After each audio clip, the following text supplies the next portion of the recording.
Right now, a desperate news scramble for a U.S.-Iran ceasefire coming up against another new deadline by President Trump. Overnight, the U.S. and Iran got eyes on a ceasefire proposal presented by Pakistan. Just hours prior, in an expletive-laden Easter post, President Trump vowed to destroy Iran's power plants and bridges so that they'd be, quote, living in hell if the Strait of Hormuz wasn't opened by Tuesday night. Trump repeated the threats in several calls with news outlets throughout the day Sunday. In a few hours, we expect to hear from the president as some diplomats in the region worry his rhetoric could derail a fragile process that is already racked with distrust. Let's bring in MS Now contributor Insamam Rashid, who is working his diplomatic sources from Dubai. Also with us, MS Now White House reporter Laura Barron-Lopez and veteran Pentagon reporter Barbara Starr and retired Army General Mark Hertling. So, Insamam, welcome to you first. What do we know about this intense new effort to get some sort of a ceasefire deal? Yeah, Alex, I think intense is probably the best word here, because when I've been speaking to my sources inside Pakistan who are very close to some of these talks that are taking place, it is a sense of intense, a sense of franticness happening in Pakistan and some of the neighboring countries as well, like Egypt and like Turkey too. They are working around the clock to try and put together some sort of agreement to essentially the first few steps of peace in this conflict, which has been going on for almost 6 weeks now. So what some of my sources have been telling me, firstly, from within inside the Ministry of Foreign Affairs in Pakistan, well, they said to me that the Army Chief Asim Munir, who's the Field Marshal in Pakistan, very close, of course, to President Trump, who said that he's very fond of him. He's been in contact throughout the night with U.S. Vice President Vance, the U.S. envoy Steve Witkoff, and the Iranian Foreign Minister Abbas Araghchi. Now, the proposal that they put together, supposedly, is an immediate ceasefire and the Strait of Hormuz to be reopened. They're the two initial steps that's been put together. And then within 15 to 20 days, there's a broader agreement that will potentially take place. And that will mean that there will be direct talks with these parties, with the US and Iran, held in Pakistan. So there was a Pakistani government as well, official that I spoke to, who's very close to this actual discussion taking place. He didn't want to reveal his identity given the sensitivities of this discussion. And what he said to me is that these were frameworks to end hostilities that have been put together by Pakistan with the help of Egypt and Turkey. This was exchanged with Iran and the US overnight following extensive conversations with both of those parties. He went on to say that this is a two-tiered approach, starting with, as I mentioned, that immediate ceasefire, followed by a comprehensive agreement later. And also, he mentioned to me that officials from Pakistan and Iran have already held an official meeting. He also said that there is no strict deadline on this, but given Trump's public messaging that we saw yesterday, and as you mentioned, they're working to get something affirmed today. And I think it is, Alex, because of that public messaging from the president, that they are working around the clock, that they are trying to ensure that they get something on the table, something passed through before President Trump hits that button and essentially causes huge amounts of destruction in Iran if he was to target those power plants and, of course, those bridges, as he mentioned. All right, so then let's go right now to the White House and Laura there. What are you hearing from the White House on this proposal? And what might we hear from the president later today after he postponed Iran's deadline again to now 8 p.m. Eastern tomorrow? That's right.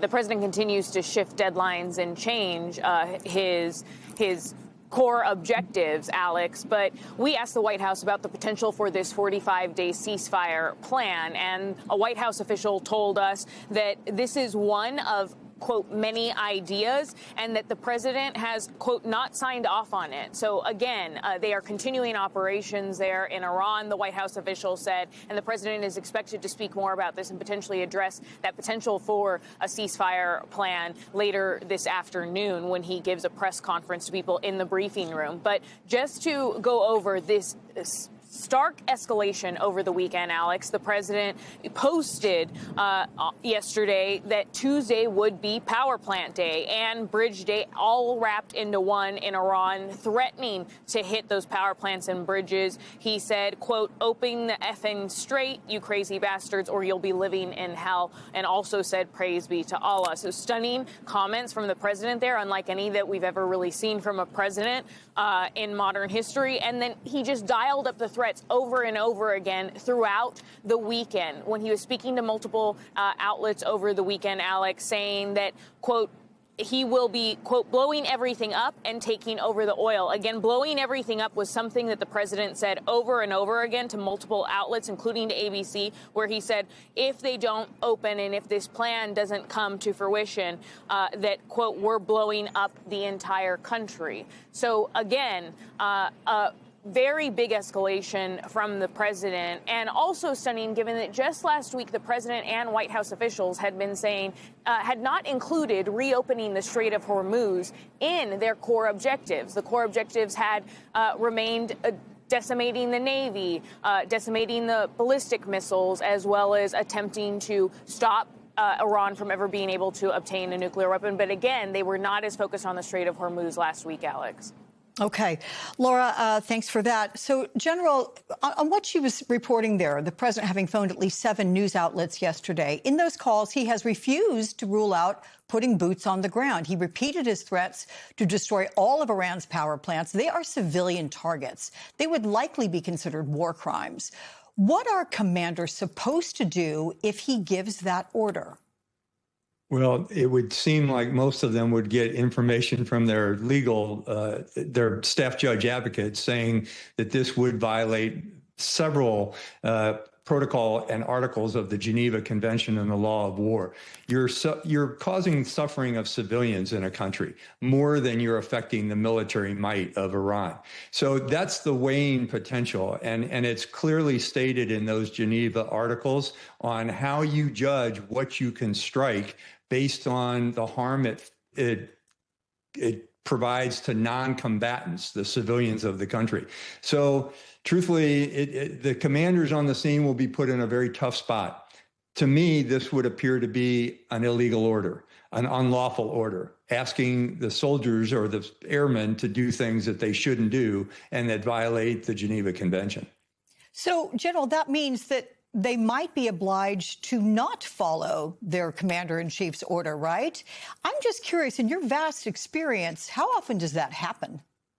It has never happened to me in my 40-year career. I've been given questionable orders by senior commanders, never by the president or a government official. And when you get those, you push back on it and you say, hey, there's a better way to do this without violating the laws of war.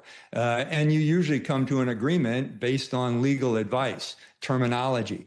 But it seems like the president continues to attempt to intimidate, provide vulgar and vile messages that are insulting to the Iranian people, and doubling down on it when he's asked by reporters. I'm going to be very curious to watch, Alex, what happens in the White House at the 1 o'clock briefing today, whether or not he adds additional things and continues, or if he's humbled a little bit. I don't think that's going to happen. If he's humbled because he understands that in many cases, Iran has the upper hand in terms of the economic dynamics of this situation.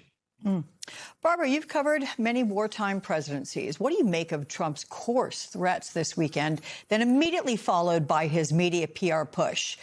Is there any chance that he hit post and knew he'd gone too far?